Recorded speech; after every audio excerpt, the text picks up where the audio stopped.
పహల్గామ్ లో దాడికి పాల్పడి అమాయక జనాన్ని పొట్టన పెట్టుకున్న పాకిస్తాన్ కి వరుస షాక్లు తగులుతున్నాయి. పాకిస్తాన్ లోని లాహోర్ లోని అల్లామా ఇక్బాల్ అంతర్జాతీయ విమానాశ్రయంలో భారీ అగ్ని ప్రమాదం చోటు చేసుకుంది. పాకిస్తాన్ ఆర్మీ విమానం లాహోర్ విమానాశ్రయంలో ల్యాండింగ్ అవుతుండగా దాని టైర్లో ఒకటి మంటల్లో చిక్కుకుందని విమానాశ్రయ సిబ్బంది వర్గాలు తెలిపాయి. మంటలను అదుపు చేయడానికి అగ్నిమాపక యంత్రాలను సంఘటనా స్థలానికి పిలిపించారు. ఈ సంఘటన కారణంగా రన్వేను తాత్కాలికంగా మూసేశారు. దీంతో అన్ని విమానాలు రద్దయినట్లుగా అధికారులు ప్రకటించారు. ఇక మరోపక్క బలూచిస్తాన్ కూడా తన పగని తీర్చుకుంటుంది.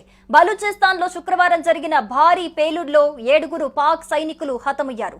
రోడ్డు పక్కన బాంబు పేలటంతో వాహనంలో ప్రయాణిస్తున్న 7 పాక్ ఆర్మీ సిబ్బంది మరణించారు. బలూచ్ ప్రావిన్స్ రాజధాని క్వెట్టాలో ఈ దాడి జరిగింది.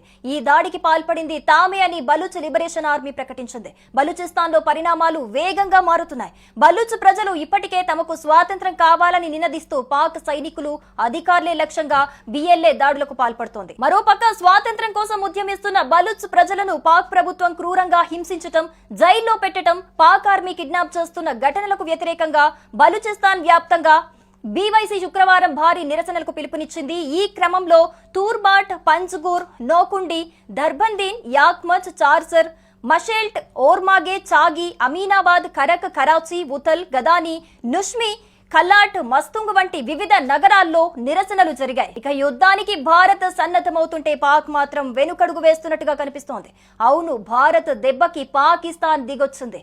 ఇండియా పాక్ ఉద్రిక్తతల మధ్య పాక్ ప్రధాని షహబాజ్ నోరు విప్పారు. పహల్గామ్ దాడిపై తటస్థంగా పారదర్శకతతో దర్యాప్తు చేయడానికి సిద్ధంగా ఉన్నానని శనివారం షహబాజ్ షరీఫ్ ప్రకటించారు. సింధు జలాల ఒప్పందాన్ని రద్దు చేయడంపై ఆయన ఆందోళన వ్యక్తం చేశాడు.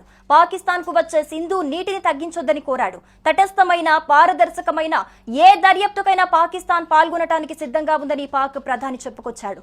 శాంతి మా ప్రాధాన్యత, అలాగే మా సమగ్రత, భద్రతా విషయంలో ఎల్లప్పుడూ మేము రాజీ పడమని పాకిస్తాన్ ప్రధానమంత్రి అన్నారు. మరి దీనికి భారత్ ఎలా రియాక్ట్ అవుతుంది? మరి శాంతియుతంగా చర్చలకు సిద్ధంగా ఉంటుందా, లేకపోతే మేకపోతు గాంభీర్యం చూపించిన పాకిస్తాన్ పై యుద్ధానికి సై అంటుందా అని భారత్ ఎలా రియాక్ట్ అవుతుంది అనేది ముందు చూడాల్సి ఉంది.